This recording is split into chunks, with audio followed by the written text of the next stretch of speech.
사람을 볼 때 얼굴을 보죠. 다리를 보지는 않습니다. 발을.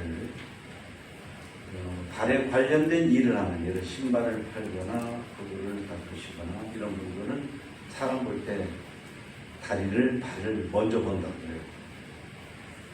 보통은 얼굴을 보죠. 그런데 하나님은 다르십니다. 얼굴을 보시는 게 아니라 마음을 보십니다. 같이 하실까요? 하나님은 마음을 보십니다. 그래서 우리들의 신앙생활의 초점, 포커스가 언제나 거기에 모아져 있어야 됩니다. 하나님은 사람의 얼굴을 보거나 다른 어떤 걸 보지 않으시고 마음을 보신다. 여러분, 요한복음 1장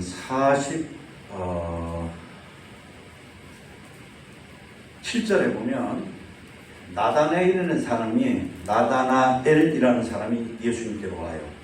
오는데 예수님께서 이 사람은 참 이스라엘 사람이다. 그 속에 간 사람이 없다. 나다나엘의 마음을 보신 거예요. 그의 발을 보거나 얼굴을 보고 하신 말씀이 아니라 마음을 보시고 이 사람은 참 이스라엘 사람이다. 마음속에 간사한 것이 없다 라고 하십니다. 이것은 나다나엘만 그렇게 보시는 것이 아니라 우리들 모두를 보실 때 하나님은 우리들의 마음을 보시는 것입니다. 잠언 21장에 보면 사람의 행위가 자기 보기에는 모두 정직하여도 그러십니다. 그러니까 사람들은 모두가 다, 사람들은 내 마음은 모르니까, 내 마음은 안 보니까, 못 보니까, 그러니까 행동을 사람들에게 보이죠. 이런저런 걸 보입니다. 내가 너를 사랑한다, 내가 최선을 다한다, 내가 겸손하다, 내가 진실하다, 내가 너한테 적의가 없다, 난 너한테 잘하고 싶다, 이런 식으로 말이죠. 그런데 이보세요. 자기가 보기에는 정직하여도, 자기가 그걸 잘한다, 진실하다라고 하지만 여호와는 마음을 감찰하십니다. 그러십니다. 마음을 감찰하십니다. 그러니까 신앙생활을 오래 하시면 하실수록 하나님이 내 마음을 보시고, 이것 때문에, 이 믿음 때문에, 그래서 내가 정말 말 한마디라도 진실하게, 내가 얼굴 표정 하나라도 내 마음이 진실해가지고, 내 마음이 정직해서 정직한 표정 말, 내 마음이 겸손해서 겸손한 말과 표정, 내 마음이 사랑해서 사랑하는 말과 표정, 이렇게 해야 된다 하는 말씀을 하시는 것입니다. 유용한 말씀이죠. 사무엘상에 있는 말씀, 사무엘상 16장에 있는 말씀인데, 여호와께서 사무엘에게 이르시되 그의 용모와 키를 보지 말라. 내가 사울에게서 그걸 봤다가 실패했다. 내가 이미 그를 버렸노라 그러십니다. 그러니까 우리도 사람의 외모 보는 것을 이 시간에 버려야 됩니다. 같이 하시죠. 사람의 외모 보고, 인간적인 거 보고, 세상적인 것 보고 평가하는 것을 버립니다. 버리셔야 돼요. 하나님이 버리셨으니까. 내가 그거 버렸노라. 내가 보는 것은 사람과 같이 아니하니라. 사람은 외모를 보거니와 나 여호와는 중심을 보느니라. 여러분, 오늘 말씀 보세요. 24절 말씀, 요한복음 2장 24절 다 같이 읽으실까요? 시작.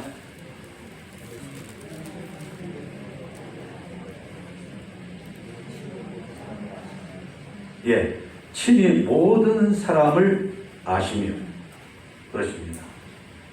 또 25절 보세요. 25절 시작. 또 사람에 대하여 누구의 증언도 받으실 필요가 없었으니 이는 그가 친히 사람의 속에 있는 것을 아셨습니다. 사람의 속에 있는 게 뭐죠? 사람의 마음.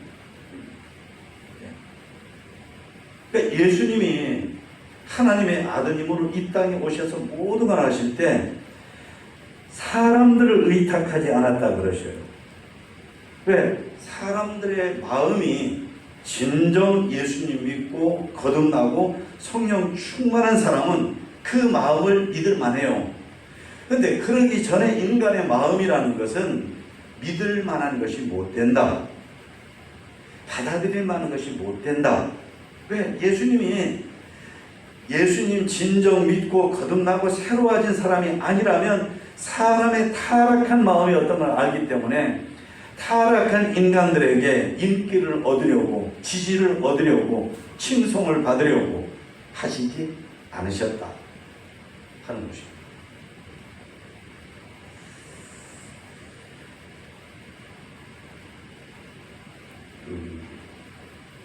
앞부분에 보면, 요한복음 2장 앞부분에 보면 예수님께서 물로 포도주를 만드셔요. 어느 집이 결혼잔치가 벌어졌는데 가난했던 모양입니다. 잔치하다가, 이스라엘은 물이 안 좋은 나라거든요. 지하수가. 그러니까 포도즙을 음료수처럼 잔치의 흥을 돋구는 음식으로 아주 중대하게 사용하거든요. 근데 이게 똑 떨어져 버린 거예요.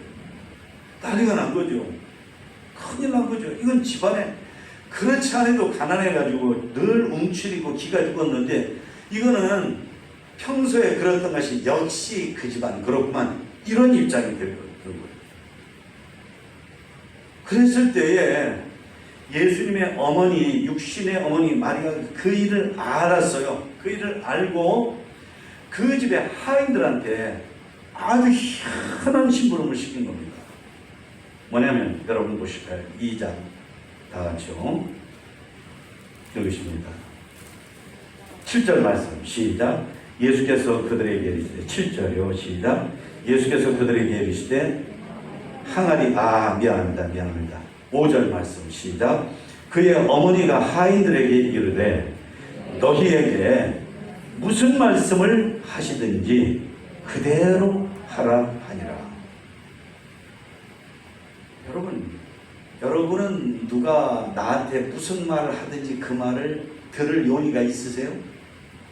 내 아내가, 내 남편이, 심지어 세상에서 제일 가까운 두 사람이잖아요. 근데 내 남편이 무슨 말을 하든지 들을 준비가 돼 있으시냐고. 내 남편이 무슨 말을 하든지 들을 용의가 있으세요? 기쁜 마음이 있느냐고요. 아니, 제가 여기 보세요. 우리 교회를 섬기는 담임 목사인데 담임 목사인 제가 여러분한테 무슨 말을 해도 우리 목사가 하는 말은 들을 만해. 협조해야 돼. 들어줘야 돼. 하실 용의가 있으시냐고요. 쉽지가 않죠. 여러분들이 예절상 저한테 제가 마음 편하라고 그렇습니다 할 수 있어요. 그러나 실제로 그 쉬운 게 아니죠. 근데 예수님이 여기에 지금 포도주가 떨어져 가지고 그래서 지금 웅성웅성하고 분위기가 이상하게 돌아가는데 그런 판국에 이 말씀을 하신 거예요. 무슨 말씀을 하든지 예수님이 하시는 말씀을 들으라. 이 말대로 예수님의 어머니 마리아가 한 말대로 하인들이 하려고 하면 잘 들어보세요. 첫째는 전적으로 신뢰해요. 예수님 신심이 있어요. 지금 포도주가 없다는데 무슨 물을 떠다가 하나님다 붓고 그런데 그게 뭐가 될까? 이러면 그대로 못하죠. 두 번째, 겸손해야 됩니다. 겸양심이 있어야 됩니다. 그러니까 겸손한 마음으로 해라 하는 말을 마리아가 한 거예요. 믿는 마음으로 하시오. 겸손한 마음으로 하시오. 겸손이라는 건 뭐죠? 나를 낮추는 겁니다. 그리고 낮추는 만큼 상대방을 높이는 겁니다. 그러니까 우리가 겸손해서 실패하는 이유가 뭐냐면 겸손한 사람이 되는 것 자체는 누구나 다 좋아해요. 왜? 그래야 인격자니까. 그래야 좋은 사람이라고 하니까. 겸손한 사람이 되는 걸 싫어하는 사람은 아무도 없어요. 그러나 겸손의 내용이 뭐냐면 나는 낮추고 그래서 상대방을 높이는 게 겸손이거든요. 그러니까 이건 싫다. 그건 싫어. 왜 내가 낮춰야 돼? 왜 내가 고개를 숙여야 돼? 그런데 예수님이 그러라 한 거예요. 그러라. 겸손함으로 해라. 예수님이 시키시면. 네 번째는 그대로 하려고 하면 좋아해야 됩니다. 싫은 사람 말을 듣는 사람은 없어요. 그죠? 싫은 사람 말을 누가 들어요? 그러니까 여러분도 누구하고 어떤 관계상 상대방을 내가 들어주고 듣고 이렇게 하려고 하면 내 마음속 안에 무엇보다도 기도를 많이 해서 하나님 내가 그 사람을 좋아하게 해주세요. 그 사람을 사랑하게 해주세요. 이 기도를 해야 돼요. 왜? 내 마음에 좋아하는 마음, 사랑하는 마음이 없는데 상대방하고 좋은 관계를 가질 수가 없는 거거든요. 그러니까 예수님을 좋아하는 마음으로 무슨 말씀을 하시든지 그대로 하라 그런 거예요. 그리고 기쁘게 해라 그러신 거예요. 짜증내고 신경질 내고 거기에 무슨 기적의 역사가 나타나고 하나님의 역사하시겠어요? 기쁜 마음. 잘 들으세요. 그래서 이 사람들이 예수님께서 말씀하셨어요. 좀 전에 우리 읽다 말았는데 예수께서 그들에게 이르시되 항아리에 물을 채우라. 이 항아리가 이스라엘 사람들이 밖에 나갔다가 들어올 때에 발 씻고 목마른 거 마시고 이러기 위해서 있는 항아리가 6개 있었다고 했어요. 6개. 그러니까 이거를 채우려면 엄청난 물이 필요한 거예요. 그런데 이 사람들이 다 채웠어요. 심지어 조금 채운 게 아니라 아기까지 채웠다고 했어요. 그러니까 물이 잘람잘람할 정도로 꽉 채운 거예요. 희한한 사람들이에요. 뭐죠? 이 사람들 속에 예수님에 대한 전적으로 신뢰하는 마음, 겸손한 마음, 예수님 좋아하는 마음, 기쁘게 하는 마음이 있었던 거예요. 그런데 이거 보세요. 그 마음을 예수님께서 보신 거예요. 사람의 발을 먼저 보시지 않으시고 얼굴을 먼저 보지 아니하시고 사회적인 조건, 지위, 소유 이런 거 안 보시고 사람의 마음을 보시는 예수님께서 예수님을 전적으로 신뢰하고 겸손하고 그리고 좋아하고 기뻐하는 이 마음을 보시고 세상에 물을 퍼도주고 그것도 6항아리의 물을 전부 다 최고급의 포도즙으로 샥 바꿔주십니다. 오늘도 하나님께서 우리가 인생을 살아가는데 얼마든지 우리 인생이 물 같아도 포도주로 바꿔줄 수 있고 우리 가정에 아무 맛없는 물이 나쁘다는 게 아닙니다. 오해하지 마세요. 우리 가정이 별 맛이 없는 좋은 포도주같이 맛이 안 나는 가정도 우리 가정을 아주 맛나는 포도주같이 바꾸실 수가 있어요. 예수님이. 우리 교회도 그렇게 바꿔줄 수가 있어요. 심지어 우리의 성격도 그렇게 바꿔줄 수가 있어요. 그런데 뭘 보고 하시냐면 우리 마음을 보시는 거예요. 우리 마음을. 아니 우리 마음이 아니에요. 우리 흑자로 하면 내 마음을 보시는 거예요. 황 목사, 내가 섬기는 이 좋은 교회를 더 좋게 만들 수 있다. 그런데 뭘 보느냐? 내 마음을 보는 거예요. 우리들 모두에게도 야 좋은 교회 섬기는 직분자 여러분들을 가리키면서 여러분들 이름을 부르면서 내가 너희들이 섬기는 이 교회를 더 정말 하나님께서 보시기에 사람들이 보기에 엄청 좋은 교회로 만들어줄 수 있다. 근데 조건이 하나 있어요. 너희들이 얼마나 돈을 가졌냐, 얼마나 좋은 집을 가졌냐, 얼마나 학벌이 있느냐, 어떤 집안이냐 이런 걸 보는 게 아니라 우리의 마음을 보십니다. 보세요. 13절부터 22절까지 보면 6월절에 예수님께서 성전으로 올라가 있어요. 그랬더니 거기에 소, 양, 비둘기 파는 사람들이 쫙 있고 짐승들이 쫙 있고 그리고 돈을 바꿔주는 환전하는 사람들이 쫙 있어요. 이 사람들은 겉보기에 나쁜 사람들이 아니에요. 아니 속도 그렇게 나쁘진 않아요. 왜? 이스라엘 사람들은 제사 드릴 때 오늘 우리처럼 성경 찬송만 가지고 오면 되는 예배가 아니거든요. 옛날에는 짐승을 가지고 와서 그 짐승을 잡아서 드리는 예배거든요. 짐승을 가져오는 게 여러분들도 봐주면은 닭 한 마리도 가슴에 품고는 게 쉬운 게 아닙니다. 더군다나 양을 가지고 온다? 소를 가져온다? 더군다나 저기 말이죠. 저기 뭐야. 우리 저기 어디야. 부안 중학교에 있는 데서 우리 장로님 계시죠. 거기서 여기까지 오는 것만 해도 어려운데 이스라엘에 우리로 말하면 저기 해남에서 저기 어디에요? 응? 뭐 광주에서, 목포에서, 함평에서 오는 사람이 양을 가지고 소를 가지고 이게 얼마나 힘들고 얼마나 불편해. 오다가 짐승들이 다리가 꺾어지기도 하고 그러잖아요. 그러지 말자. 그러지 말자. 머리를 좀 쓰자. 우리가 믿음도 있어야 돼. 그 믿음을 가지고 머리를 써야지. 그래갖고 한 그 제도가 뭐냐면 각자 집에서 짐승 가져오는 걸 여기 와서 사가지고 하도록 하죠. 그래서 제사에 하나님께 드리는 제물된 짐승들을 사고 파는 가축시장이 예루살렘 성전에 생긴 거예요. 이거는 아주 신앙적인 거예요. 너무나 신앙적인 거예요. 그리고 가축을 사다 보면 돈을 써야 되는데 아무래도 이게 돈 받고 주는 게 있어야 되겠다.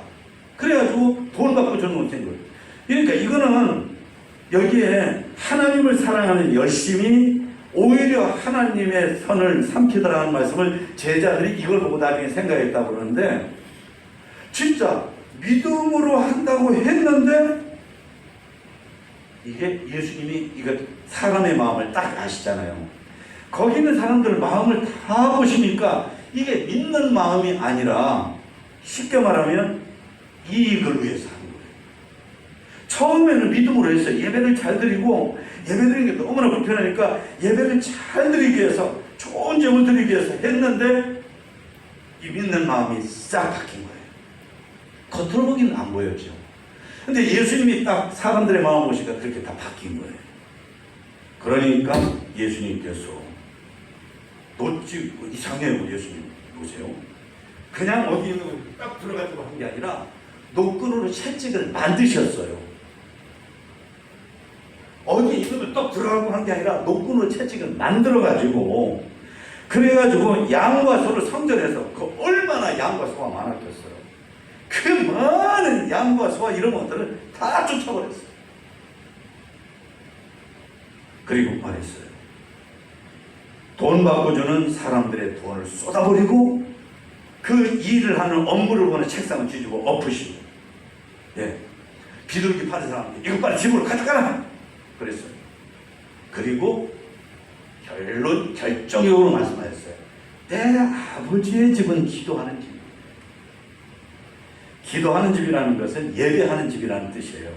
예배라는 것은 하나님을 만나는 곳이라는 뜻이에요. 하나님을 만나는 것. 내 아버지 집은 하나님을 만나는 것이고 예배하는 것이고, 예배 중에 가장 핵심적인 행위가 뭐냐면 기도예요. 여러분, 예배 드릴 때마다 하나님하고 대화하시기를 축원합니다. 축원합니다. 사람들 여기 와서, 미안하지만 저도 그렇고 여러분도 그렇고요, 여기 와서 앉아있는 사람 보고 저 사람 예배 드린다 라고만 보면 안 돼요. 그러면 실패해요. 우리들 각자가 정말 내 마음이 예배를 드리셔야 돼요. 하나님하고 대화를 하셔야 돼요. 인격적으로 하나님과 만남이 있어야 되는 거예요. 그러시기를 축원합니다. 그런 예배를 드리시기를 축원합니다. 이런 예배를 하면 우리가 어떻게 감히 예배를 빼먹겠어요? 슬금슬금 꽃감 빼먹듯이. 예배가 뭔지를 모르니까 예배를 이 핑계 저 핑계로 빼먹으려고 그러고, 예배를 안 드려도 된다고 생각하고 드릴 때만 드리자 이렇게 되는 거지. 예배가 이런 것이면, 그러니까 이걸 딱 아신 예수님께서 진짜 과격이죠. 예. 아마 제가 우리 교회에서 이런 일을 했다고 한다면 우리 부안바닥에 여러분들이 나가서 소문내가지고 소문이 쫙 퍼질 거예요. 우리 교회 목사님이 막 피아노를 때려 부시고 막 뒤지고 없고 막 우리가 진심으로 예배 안 드린다 그래가지고 막 그런데 난리가 날 거예요. 그런데 분명 그렇게 하셨어요. 왜? 그때 그렇게 하는 사람들이 예배를 돕기 위해서, 예배를 잘 드리기 위해서 돕는 행위로, 돕는 일로 그렇게 한다고 한 것이 예수님께 오실 때 이것은 전혀 아니고요. 하나님께 예배드리는 진정한 마음은 하나도 없이 오로지 그저 이익에만 사로잡혀가지고 욕심에만 사로잡혀요. 그러니까 예수님께서 오실 땐 이건 하나도 아버지 집이 아닌 거예요. 하나도 하나님이 기뻐하시는 게 아닌 거예요. 여러분 한번 대답해 보세요. 여러분, 예수님이 우리를 보셔요. 뭘 보신다고요? 내 발바닥 보시지 않으셔요. 내 얼굴 보지 않으셔요. 내 신분, 내 적은 통장 보지 않으셔요. 내 마음을 보셔요. 그러니까 예루살렘 성전은 누구보다도 하나님을 잘 믿는 마음으로 꽉 찬 사람들이 와서 예배를 드리는 곳인데 이게 철저하게 뒤바뀐 거예요. 완전히 뒤집어진 거예요. 이게 변질돼. 여러분들 냉장고에 음식이 썩고 상하면 그게 얼마나 보기가 싫어요. 그거는 다시는 두고 보고 싶지도 않잖아요. 그런데 하나님께 예배드리는 사람들의 마음이 변질되고 상하고 썩고 이랬을 때 예수님 마음이 얼마나 섭섭하셨겠어요. 그러니까 이런 행동을 하신 거예요. 예, 노끈으로 채찍을 만들어가지고 짐승을 싹 다 내쫓아버리고 상을 뒤집어 엎고 소리를 고래고래 지르시고 내 아버지 집이 이게 예배하는 집인데 당신들 이게 지금 뭐하는 거요? 라고 하신 거예요. 결론을 말씀드립니다. 사랑하는 성도 여러분, 사도행전 2장 38절 한번 보실까요? 사도행전 2장 38절. 나온 말씀이 여기 있어요. 다 같이 읽습니다. 시작. 베드로가 이르되 시작. 베드로가 이르되 너희가 회개하여 각각 예수 그리스도의 이름으로 세례를 받고 죄 사함을 받으라. 그리하면 성령의 선물을 받으리니. 아멘. 여러분 어떤 때 누가 미워요. 막 미운데 그때 그 순간에 사랑해야 되는데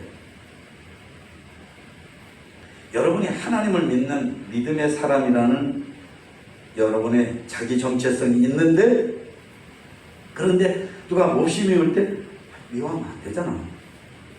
이게 뭔지 아세요? 이게 성령께서 하시는 말씀이에요. 여러분이 지금 설교를 듣는데 진짜 그렇다. 가만히 보니까 정말 하나님은 외모를 보지 않으시고 마음을 보시는데 내가 요즘에 마음에 너무 신경 안 썼어. 이러면 이게 성령께서 역사하시고 말씀하시는 거예요. 이게 악령이 역사하면 그런 생각 전혀 안 들어요. 그러니까 우리의 마음속에 하나님의 뜻을 따르고 하나님의 사랑을 따르고 천국을 바라보고 교회를 위하고 내가 믿는 자 나와야지 하는 거기에 관련된 생각이나 감동이나 이런 것이 나면 이것이 성령께서 역사하시는구나. 근데 이 마음이 누구에게 있는가냐면 보통 사람에게는 없다 그런 말씀이에요.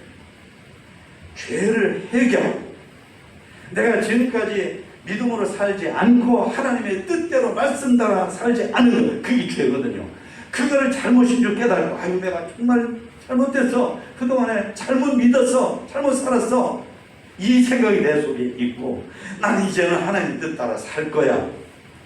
그리고 하나님의 뜻대로 사는 것, 여기까지가 회개예요.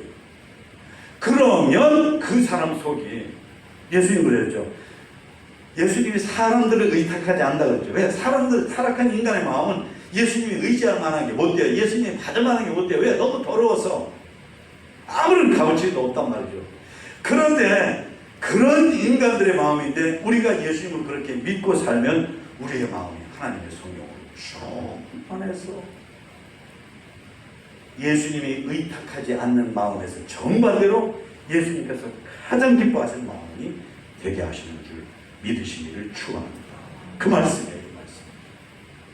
한 번 더 읽으실까요? 시작. 베드로가 이르되 너희가 회개하여 각각 예수 그리스도의 이름으로 세례를 받고, 세례를 받으면 사람이 새 사람 됐다. 완전 새 사람 됐다는 뜻이거든요. 죄 사함을 받으라. 그리하면 뭐라고 그랬어요? 맞습니다. 우리의 마음이 성령의 마음이 됩니다. 다 같이요. 내 마음이 성령님의 마음이 됩니다. 그러니까 예수님께서 보실 때, 하나님께 보실 때 정말 받아들이지 않을 수 없는, 사랑하지 않을 수 없는, 지켜주지 않을 수 없는 그 속에서 들어오셔서 계시지 않을 수가 없는 그런 우리의 마음이 되는 줄 믿으시기를 축원합니다.